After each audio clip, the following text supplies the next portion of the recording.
We always have to factor in the Fighting Irish when previewing our next football season. Love the breakdowns from Ben Belden. You can catch him on Slap the Sign. And, of course, subscribe right here as we take you through roster breakdowns across the nation. Ben, how you doing today?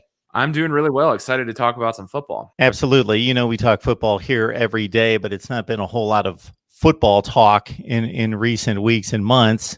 And can't wait to actually have games on the field that we can talk about. And we think we're headed in that direction, although we get some stats back based on the COVID cases that lead us in another direction. But we're going to assume 2020 is going to be played, and want to break down Notre Dame football. And Ian Book basically is a quarterback that it seems like he's been around forever at this point.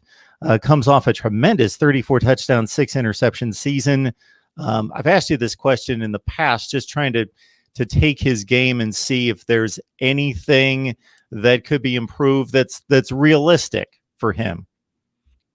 Yeah, I mean, I think probably the last time we spoke, probably my answer to that would have been the fact that he wasn't going into last season. There were criticisms about his ability to throw downfield, and so I think some of those criticisms are still there. Albeit, I think he found Chase Claypool quite a bit downfield last year.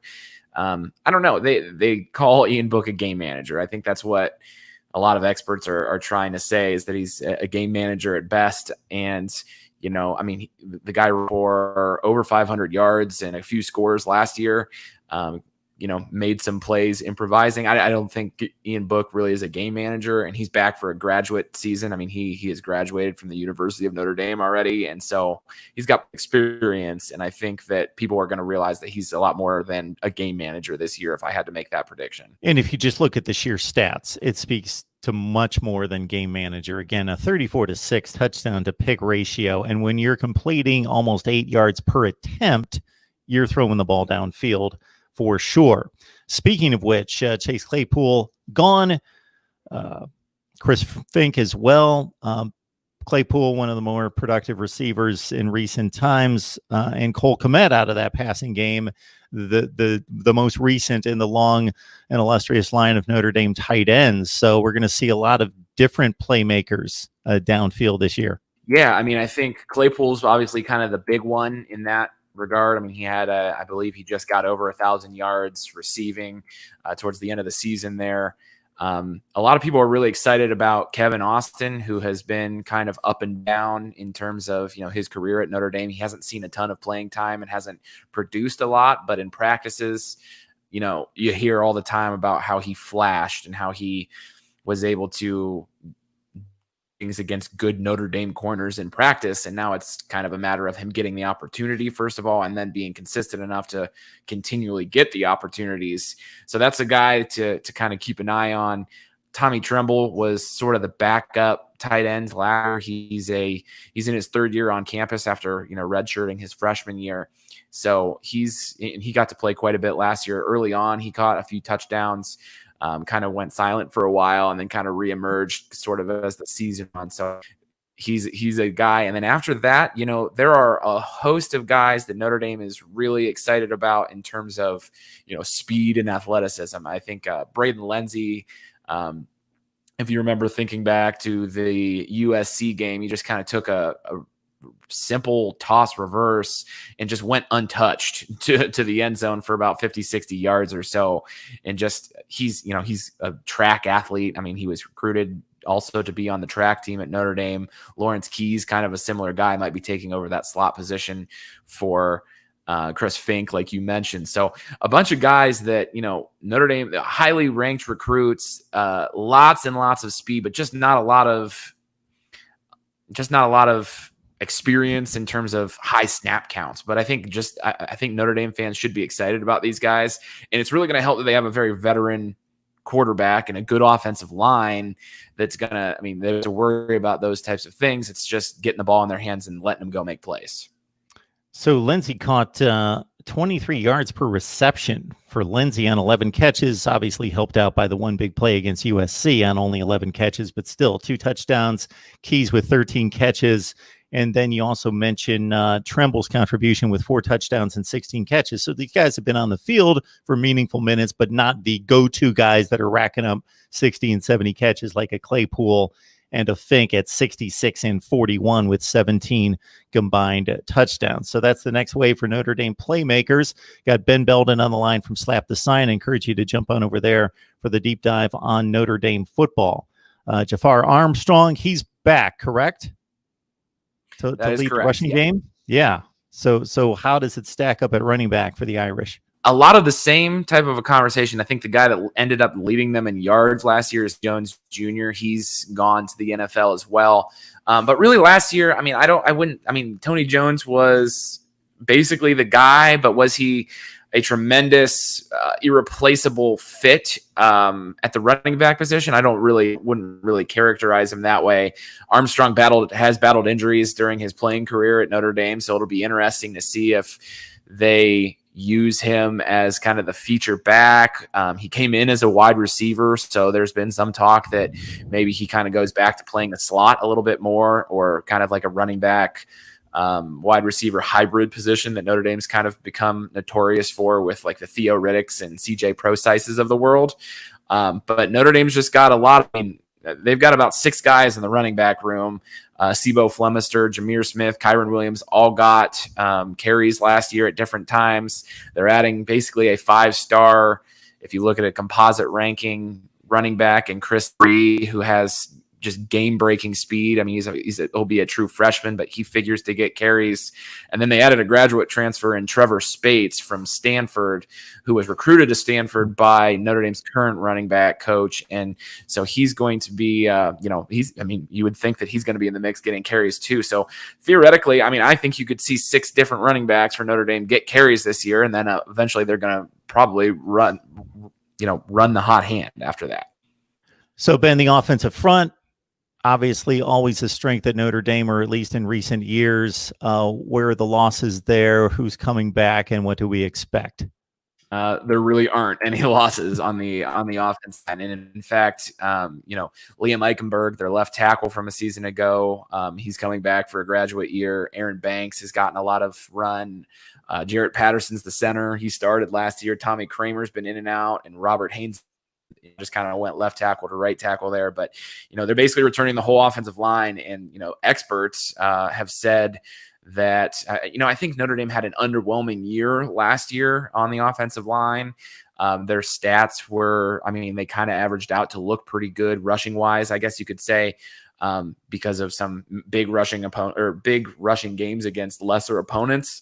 But basically the experts are saying that, some people are calling this Notre Dame offensive line the best offensive line in the country. And they have the talent and the experience to show that. And, how they come together as a group is going to be key. I think you look at individuals and you're like, oh yeah, that's a good offensive lineman. And oh yeah, that's a good offensive lineman. And there's experience there.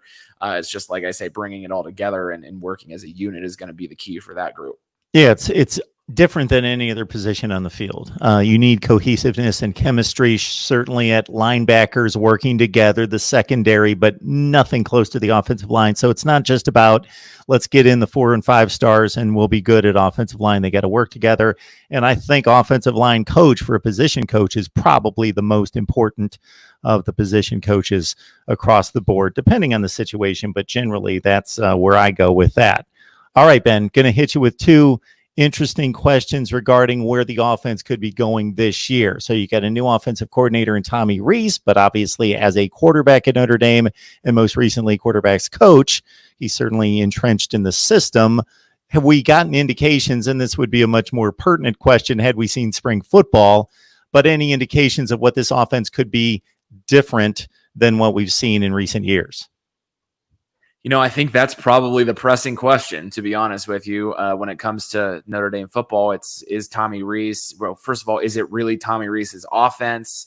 How much oversight does Brian Kelly have in that offense? I know fans are worried about that.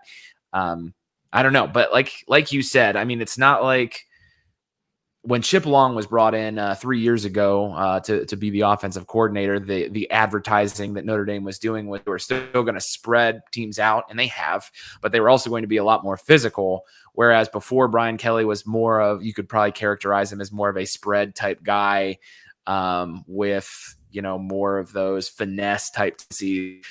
it'll be interesting to see which parts of those, the aspects of those offenses that Tommy Rees brings with him as he coordinates this offense. And so, and we might not even really get an answer to that until a few games at least into the season, because like you said, there's really not been spring football to go on. When they get back, they're going to not have as much preparation time as you'd probably like with a new offensive coordinator. So it's going to be a pretty rudimentary type of a playbook. So, I mean, like I said, you're asking the right question. I just don't necessarily know that I have the right answer for you.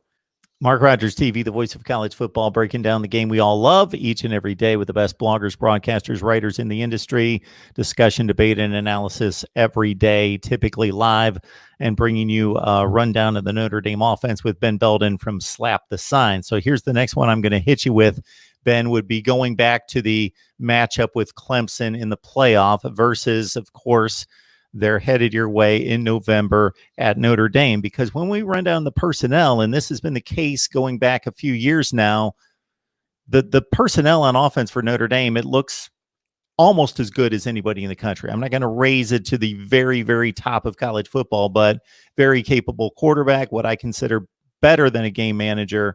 Wide receivers, you're in a place where years and years ago, there was a dearth of wide receiver talent, except in spots, but now churning out wide receiver NFL type talent in multiple places at wide receiver. The tight end, obviously, Cole Kmet's lost, but it's just, and then one of the best offensive lines in the country. So when you look at it on paper, it's a near elite offense. But then the performance against Clemson, Dexter Williams was your running back at the time. You get nothing going on the ground. Obviously, it was difficult through the air and scoring 3 points. What is it, that explosive guy or multiple guys on the outside that is needed to score points and be productive against that kind of defense? And we kind of saw it against Georgia to a certain extent, where you had the one elite defense to take on last year. Yeah, I actually think it long-winded question, Ben. I apologize for that. Now you can just take it away. Yeah, that's okay. I sort of think when you look back to that Clemson game from a couple years ago in the college football playoff, I think especially in that game, it seemed as if Clemson knew what Notre Dame was running before they would run it. And even the year before, when when Brandon Wimbush was the quarterback, I blanked on his name there for a second, and they were down Miami. I mean, you kind of felt the same thing. It just sort of felt like Notre Dame was not real. They were real predictable, and that teams would just kind of sit on the intermediate passing game with Ian Book and that type of stuff. So I think really, if you're going to assign some of the blame, I mean, I think Notre Dame's always had the athletes at receivers, and I say always, over the course of the last 3-4 years. It's just finding the right playmaker and the right playmaking opportunities for the quarterback. And one of the reasons I'm really high on Notre Dame this year is because I think, this is the time. This is what Notre Dame fans have wanted. They've wanted a quarterback that's come up through the system, developed over the course of multiple years, and they've got that in Ian Book. I mean, and it's the perfect time to have it out of quarantine and not really having spring football.